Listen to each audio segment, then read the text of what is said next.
Hello and welcome to iBuzz. I'm your host Nosheen Bukhari, bringing you the most exciting and entertaining news from showbiz world. In today's special episode, we will be paying a birthday tribute to everyone's favorite, Tom Cruise. One of the highest paid actors in the world, Tom Cruise is an American actor who received various accolades for his work, including 3 Golden Globe Awards and 3 nominations for Academy Awards. And since July is his birthday month, we decided to pay him a tribute. Rosie Wilby, an award-winning comedian, speaker, and author, has joined us from UK for this tribute. Rosie, welcome to the show. Hello there. So Rosie, 41 years of excellence and still dominating the acting world. How would you define Tom Cruise as an actor? Oh, well, he's really defined our growing up for so many of us. I mean, I think Top Gun was one of the first films that I went to see on a date at the cinema. And yeah, I mean, he was just, you can't take your eyes off him in that film. He's just so compelling and so gorgeous. And I think that's probably because no man could ever match up to Tom. Right, and time actually seems like stopping on him. He does not seem to be aging, even now that he's, almost touching 60. It doesn't seem that he looks amazing. He looks his age, Yeah, well, in the UK here, he was just at Wimbledon at the tennis finals for the men's and women's finals, and all the crowd, when he was on camera, they were just all looking at him rather than looking at the tennis that was going on centre court. Right. Critical acclaim came when his roles in the drama films The Color of Money, Rain Man, and Born on the 4th of July for his portrayal of Ron Kovic. In the latter, he won a Golden Globe Award and received a nomination for the Academy Award for Best Actor. So it seems like his journey of success begins right from his career, like from the start of his career, and he gave his best from the beginning. Yeah, definitely. I mean, I particularly love Rain Man. We watched that again really recently, and I think Tom's performance in that is brilliant. He's not that likable, but he goes on such a journey, his character, and he really, comes to a place of acceptance and understanding. And the relationship between the two actors actually is brilliant in that film. It's so good. Right, and about his other masterpieces, A Few Good Men, An Interview with the Vampire, and Jerry Maguire, that again won him a Golden Globe and an Oscar nominee. Again, Tom has proven it right from the beginning. So what do you think of his performance in these movies? Yeah, they're all great. I haven't rewatched those recently, but loved them all at the time. So yeah, he's like you say, he's just gone on this incredible journey where pretty much everything. I mean, he's done some very different things. My partner particularly loves him in all the more recent kind of action stuff, Mission Impossible and so on. Another favorite of mine is the Stanley Kubrick film Eyes Wide Shut, which is a slightly strange film, but I kind of really love it, and I love Tom's performance in that again. And again, I think he looks stunning in that. There's just something really beautiful about him in that film. I know a lot of people think Nicole looks wonderful in that film too, of course, but it was great to see them together while they were together, of course. Yes, and Tom is particularly known for having challenging roles, like his role in Vanilla Sky was pretty much challenging. Again, Mission Impossible itself is a huge challenge. The movie, from the making to the release to the content itself, everything seems to be very much challenging. But he, takes it and wears it as a crown. Yeah, that's right. Yeah, Vanilla Sky. That's a long time since I've seen that one. But absolutely, lots of very different roles and very different challenges, from the sort of really quite strange, more art house and interesting films to the much broader appeal blockbusters. Like you say, he really embraces those challenges and does a lot of kind of very physical kind of films and the more cerebral. Yeah. With Nicole Kidman on screen and off screen, he enjoyed a remarkable time of fame. Do you think the credit goes to Kidman as well? Oh yeah, I love Nicole as well. They're both fantastic. So yeah, when we've seen them on screen together, I think there's something very real. Well, I mentioned Eyes Wide Shut, of course, and you know, that we see their very believable and real relationship, because they are in a relationship. We kind of feel the struggle of kind of being attracted to one another, but perhaps being attracted to other people too, and those conflicts that all people in relationships experience and go through. It is also said that Nicole, the one who refined his acting skills, and most of the times she would, you know, kind of train him on honing his acting skills. Do you see a dash of Nicole Kidman in Tom Cruise when he's seen on screen performing in the movies? Yeah, that's interesting. It would be great to be a fly on the wall in those, if we could go back in time and see those acting training sessions. I would love to see that. I suppose they've both, I don't know, it's really an interesting question. But yeah, they both sort of feel are very attached to and engaged with the emotions of the character that they're portraying. So yeah, I suppose there's this kind of sensual quality about both of them. Yeah. And they both have that very compelling presence. So yes, you know, there's definitely some connections and links, but then perhaps they're things that, you know, all our great actors have. But yeah, I can see some kind of interesting aesthetic and emotional qualities about the way they both come across. Yeah. Right. And Rosie, establishing Mission Impossible is yet another huge success story of Tom Cruise. Despite all the hurdles and criticism, he made sure that the franchise remains intact. And even now, a new release is on the way. So what would you have to say about this franchise exclusively when it comes to Tom Cruise? Well, I mean, he's really made it his own, hasn't he? And, you know, yeah, great franchise, hugely successful. It's incredible. And did I hear that he does his own stunts? Yes, he does. Right? He does, yes. Yeah, so again, that's pretty impressive. And coming to the great controversy that revolves around Tom Cruise, of course, the Church of Scientology, which became a kind of hurdle for the longest in his, you know, work life. That he was, you know, offered no roles in the industry. There was a kind of, you know, segregation for him in Hollywood. But still, he stands tall with the Church of Scientology. A lot of his relationships got badly affected because of his ideology that he follows. So yeah, what do you have to, you know, say on that?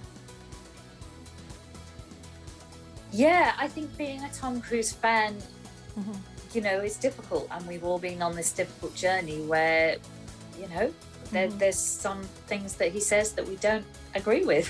Yeah. But perhaps we're all able to separate that from the work and enjoy the work. It's complex, isn't it? When somebody has a view that we think, well, I'm afraid I don't believe in that, Tom. I'm not with you on it. And do we still just celebrate and enjoy the work? I think it just puts a slight doubt, a slight question mark in our minds when we're watching him. But I guess the Scientology furore feels like it's so long ago now that I think many of us have forgotten about it, even though, as you say, he still stands tall with that. But I think the initial debate and discussion about it feels like it's faded a little bit in the popular culture sphere. So I guess many of us now can just enjoy Tom, and we sort of we've put Scientology to the back of our minds, and we're just enjoying his performances and his work. Right. But looks like this is a fashion in Hollywood, that when they do not agree with the ideology that you follow, they kind of, you know, make you feel left out, and, you know, they segregate you. But Tom Cruise, I mean, he did not let that happen. The amount of strength that he showed, despite all the hurdles, like I, you know, mentioned it previously, he was still seen on screen. Every 2-3 years, there was a Tom Cruise movie. Despite all the controversies that revolved around him, the infamously jumping up and down on Winfrey's couch during the show, media coverage at that time implied that Oprah was somewhat taken aback by Cruz's over-exuberant couch outburst, which distracted from the intended promotion of Cruz's film War of the Worlds. But he did not let that happen, that sort of segregation that was awaiting him. Yeah, I know what you mean about the jumping up and down. That is such a vivid memory, isn't it, for all of us? That was fun. It was kind of sweet in a way. Absolutely. And joyful. And we don't often see big celebrities letting go like that. So it's kind of something that we can celebrate in a way. But maybe Tom can provide inspiration to other celebrities, actors who have beliefs in their broader private life that Hollywood decides are not the beliefs to have, and that you can still keep working if your work is good, and you can still keep going if you are really resilient. Perhaps that could be inspiring for other people, because even though I don't personally agree with Tom, I do also believe that Hollywood doesn't necessarily or shouldn't necessarily decide what is okay to believe in or not, because that seems very dogmatic also. Absolutely. And Tom Cruise has always been under criticism for some odd reasons. I mean, just recently his audio clip got viral where he's cooling his crew on following COVID SOPs.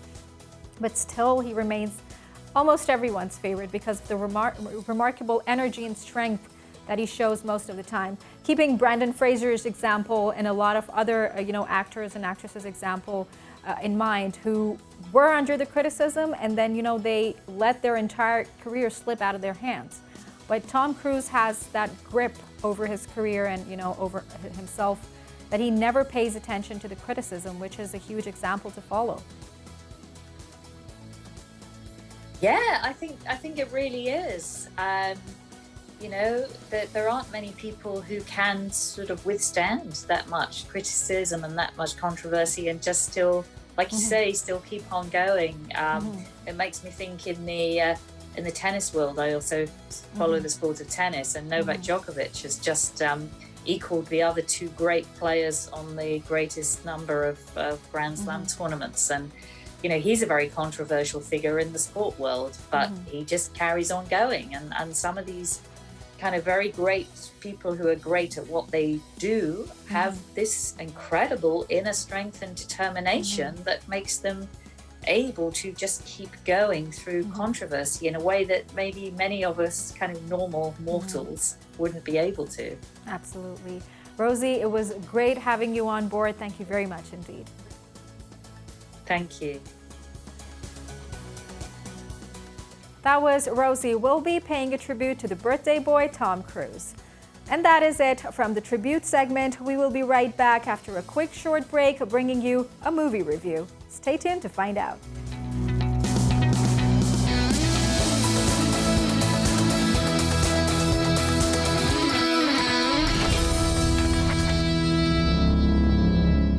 And we're back with a review on Succession.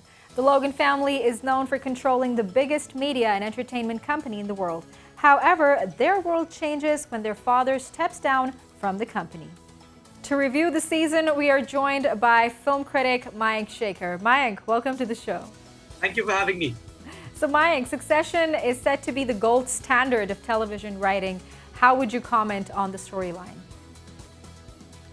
Well, I watched Succession towards the end of 2018. Of course, it's an HBO show, which means they were airing one episode per week, as against dropping the entire series at one go. And I just happened to chance upon it.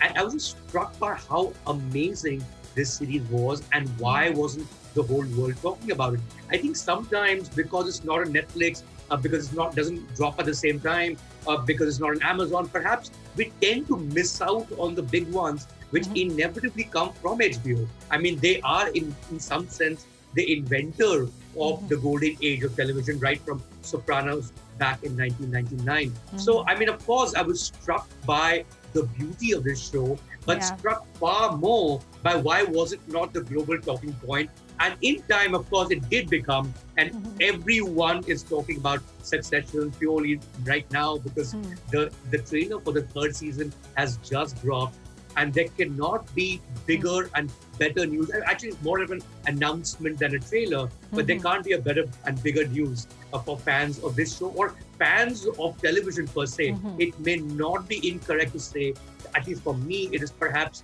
the finest series I've seen in all the television that I've watched over the years. Absolutely, and it was surprising that why not everybody is talking about this show. It was very strange. I mean, the way this show draws an arch to portray the billionaire's lifestyle in New York is remarkable. It's very realistic, and it's remarkable. Well, frankly, I am not rich enough to know how real the story is, purely because of the scale in which they show the Roy family, as it were. But more, I think it also works from the point of view of the fact that we don't know any better.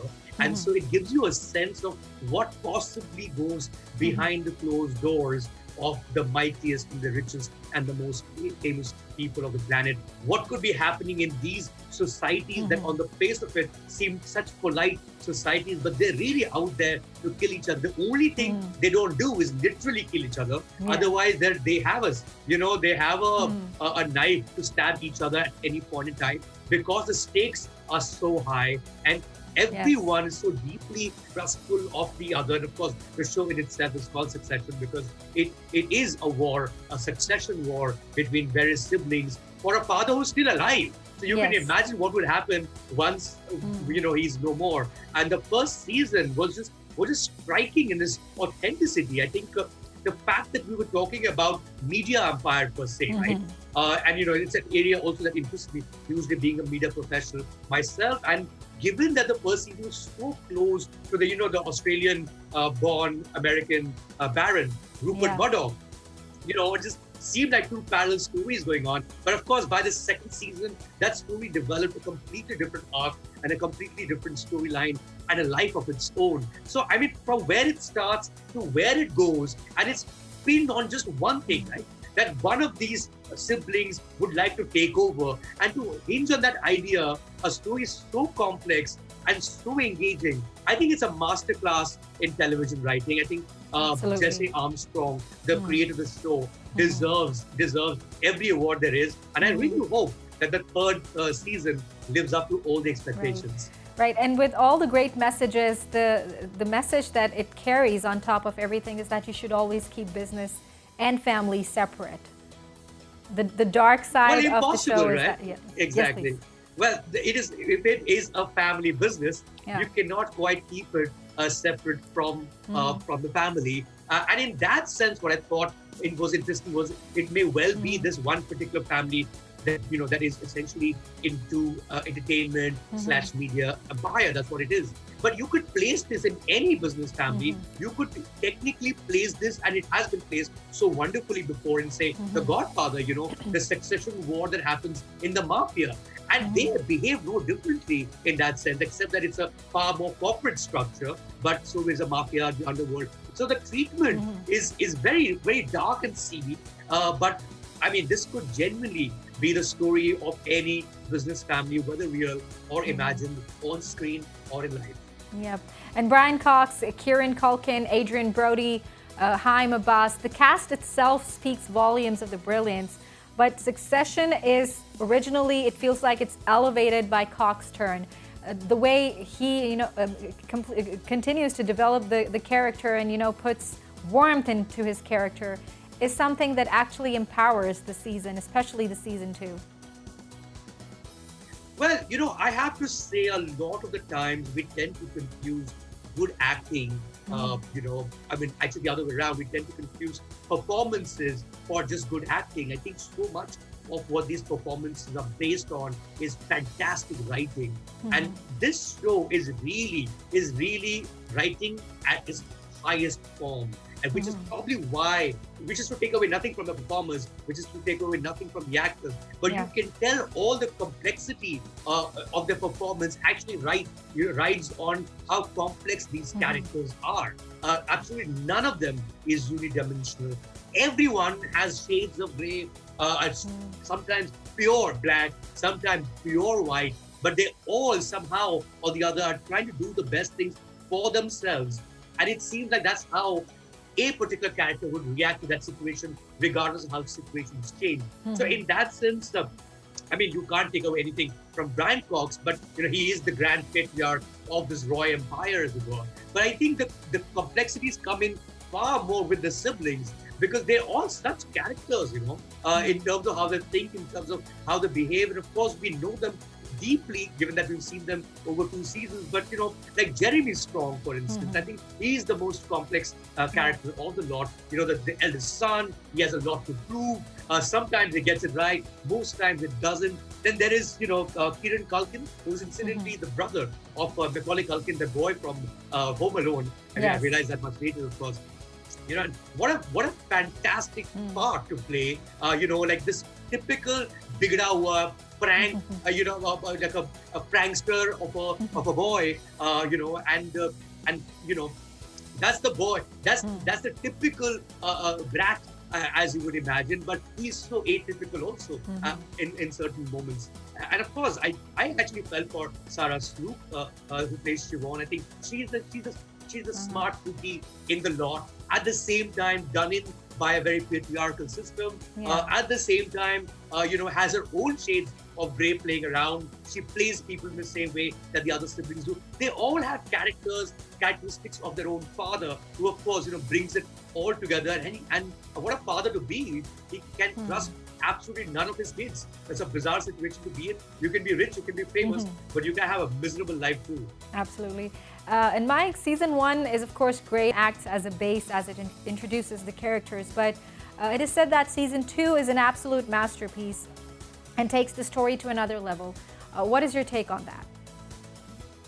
It's a tough call, frankly, because obviously everyone got introduced to Succession because of season 1, and that will always be dearer because a discovery has a high of its own. But I have to say, a show of this nature, which is very hard to continue with its own complexities. The fact that the second season lives up to the first gives me a slight idea that perhaps second season is actually better than the first, because it's hard to top the first one. The fact that it engages you right till the last scene of the season tells me that it's actually better written, because the first one was setting up base. But with that base, to take it forward is going to be the toughest task possible. But they pulled it off. There is a curse of the second season, and this season, and this particular show does not have one. And quite clearly, I really hope that the third one lives up to it, completely, both fingers crossed. Right. And critics review that at least 80% of Succession can be watched in the spirit of Veep, which is to say as a sharp and filthy satirical comedy. I mean, it has that aspect in it as well. So what are your thoughts on that? No, absolutely. I think the beauty of this show is at no point is it going in only one direction, even in terms of genre.